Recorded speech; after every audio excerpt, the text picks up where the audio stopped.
재개발지도 오늘 가봤고, 네. 뭐 윤석열 정부가 들어오면서 재개발 관련해서 뉴스가 굉장히 많잖아요. 그쪽 뭐 재건축, 재개발 이 재정비 사업을 상당히 적극적으로 이제 지원해 준다는 게 이번 정부의 모토죠. 그렇죠. 그 실제로 서울도 이제 오래된 건물들이 많으니까 그러고 확실히 저는 집값을 잡기 위해서는 공급이 많이 필요하다라고 생각하면 이제 예전에 지었던 건물들을 연식이 오래된 건물들을 다시 재개발, 재건축을 해가지고 층수를 높이면 어쨌든 그 토지 대비 더 많은 공급이 있을 수 있으니까 저는 굉장히 재개발을 긍정적으로 보고 있는데 대표님은 어떻게 생각하시나요? 재정비 사업에 대해서 그렇죠. 일단은 저도 상당히 동의를 해요. 어쨌든 서울에는 빈 땅이 없잖아요. 네. 저희가 일부 뭐 얘기가 많이 나오는 데들이 있어요. 서울에도 빈 땅이 아예 없는 건 아니고 여기를 만약에 주거지로 바꾼다면, 그러니까 아파트를 새롭게 만든다면 상당한 공급을 때려박을 수 있는 데들이 몇 군데 있어요. 뭐 태릉의 골프장 부지라든지 뭐 이런 데들이 몇 군데가 있는데 어쨌든 근데 그런 데들이 한 10년, 20년 전부터 얘기가 나왔던 곳들이고 실제로 공급을 하기가 상당히 어렵단 말이에요. 네. 네. 그래서 현실적으로는 오래된 아파트 아니면 오래된 빌라촌들을 재건축 재개발해주는 게 현실적으로 서울에서 새 아파트들을 만들어주는 어떤 그런 신규 공급 효과를 기대를 해볼 수가 있을 텐데 이게 당연히 맞는 방향이죠. 서울에 사는 사람들 소득 수준이 얼마나 높아졌어요. 수도권도 마찬가지고. 그렇죠. 네, 근데 이분들이 30년 된 아파트에 녹물 나오는 아파트에 살면서 나 연봉 2억인데 녹물 나오는 아파트에서 주차도 밀면서 하면 이거 상당히 현타오잖아요. 그렇죠. 그러니까 이분들을 위해서 신축 아파트를 지어주고 공급해주는 건 맞아요. 맞는데 저는 사실 그 재정비 사업에 단점도 있다고 많이 보고 있어요. 어쩔 수 없이. 그러니까 뭐 피디님도 예상은 하셨을 수 있겠지만 오늘 돌아보셨잖아요. 신림 1구역을. 네. 저희가 신림 2구역, 3구역은 사진으로만 보고 오늘 돌아보지는 못했어요. 시간 때문에. 근데 1구역을 돌아보시면서 느꼈던 게 어떤 거였어요? 좀 간단하게 정리를 하자면. 확실히 노후가 돼가지고 힘들겠다라는 부분이 많이 들었는데 반대로는 사는 사람이 정말 많구나. 이 주거가 좀 취약하신 데 사시는 분들이 많구나 라는 생각이 많이 들긴 했거든요 오늘. 그 부분을 제가 짚어보고 싶었어요. 그러니까 관악구가 피디님도 아시겠지만 서울에서 사실은 가장 서민분들이 많이 사시는 동네들 중에 하나예요. 소득 수준이 낮고 조금 낮은 편이고 서울대가 있긴 하지만 서울대를 제외하면 사실 뭐 이렇다 할 일자리나 아니면 뭐 랜드마크를 할 것도 없고 그렇다고 뭐 평균 어떤 아파트 값이 비싼 것도 아니잖아요. 그런 것들이 사실 어떤 동네의 인식 수준이나 어떤 뭐 입지를 말을 해주는 건데 그 이유는 하나죠. 방금 말씀드린 것처럼 뭐 일자리도 없고 교통편도 불편하고 그게 다 반영이 된 게 가격이라는 건데 어쨌든 지방에서 올라오거나 서울에서 이제 서민분들이 밀려나서 최후의 최후로 선택을 하시는 곳들이 바로 이 관악구에서도 조금 빌라촌들이란 말이에요. 네. 특히나 2030 저희 청년층들이 가장 많이 거주하는 곳 중에 또 신림 하나가 그쵸, 신림, 뭐 서울대 입구 그쵸. 이쪽이 상당히 많잖아요. 신림에서도 밀려서 내려가는 곳이니까 거기가. 맞아요. 아니 서울대 이 뒤쪽에 관악산역 사실은 이 인근이죠. 네. 정말 그 2030들을 저희가 오늘 임장하면서 정말 많이 봤어요. 맞아요. 네, 젊은 분들을 정말 많이 봤고 근데 그분들을 보면서 느끼는 건 과연 여기를 재개발을 하면 신축 아파트가 돼서 15억, 16억, 20억 아파트가 들어서면 이분들은 어딜 가야 되나? 사실 그게 가장 걱정이 되고 재개발을 했을 때, 재건축을 했을 때 이 부분이 가장 문제가 될 수 있겠다라는 거를 여러분들도 한번 생각을 해보셨으면 하는 게 있어요.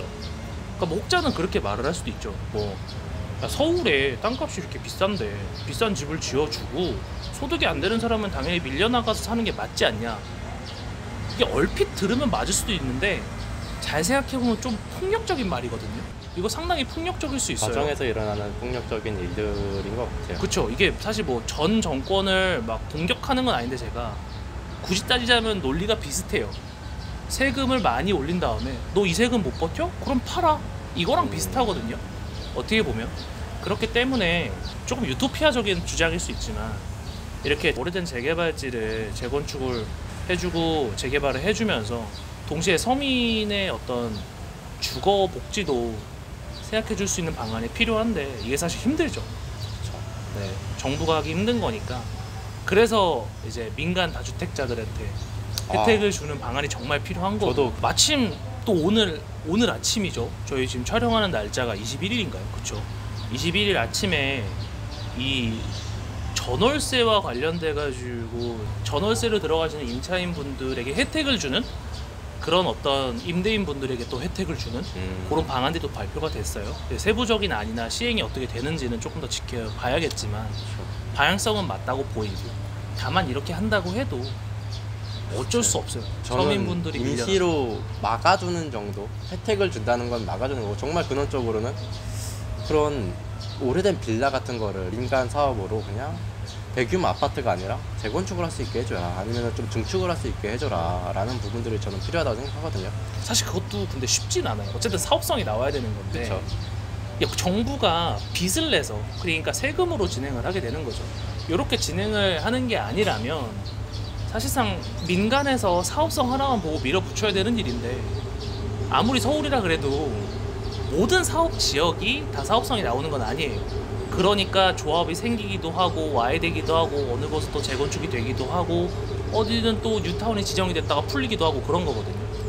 그러니까 이건 어쩔 수 없이 조금 시장성, 그러니까 자본주의에 맡겨야 되는 부분도 있으니까, 뭐 막연히 그냥 뭐 정부가 이거 무조건 해줘야 돼 이렇게 말하기는 좀 어려운 부분이 있고, 그래서 요 부분에 대해서 투자하시는 분들이라면, 그리고 내 집 마련하시는 분들이라면 어떻게 대응해야 될지 요것도 좀 생각을 해볼 수가 있을 것 같아요.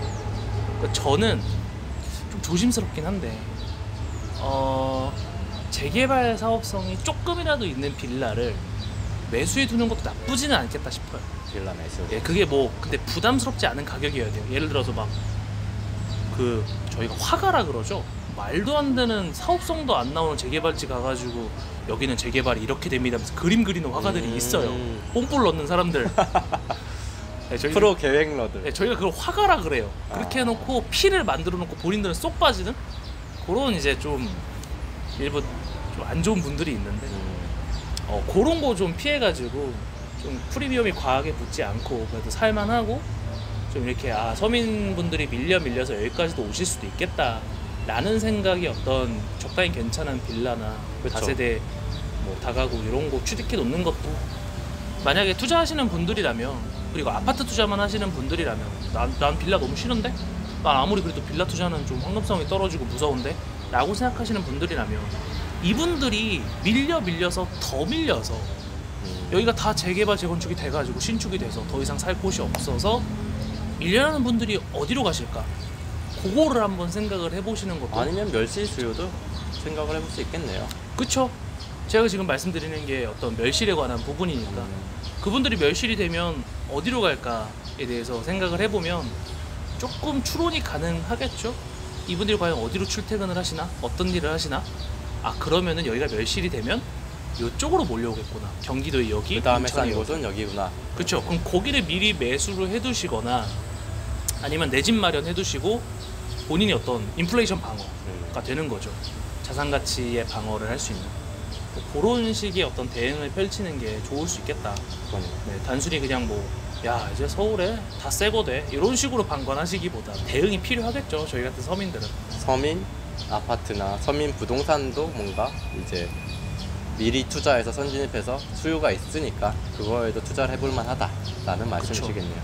물론 그럼에도 불구하고 지금 서울에 아무리 관악구 끝에 쪽에 있는 아파트라도, 빌라라도, 그리고 여기서 밀려날 수 있는 경기도의 아파트도 다 많이 올랐어요.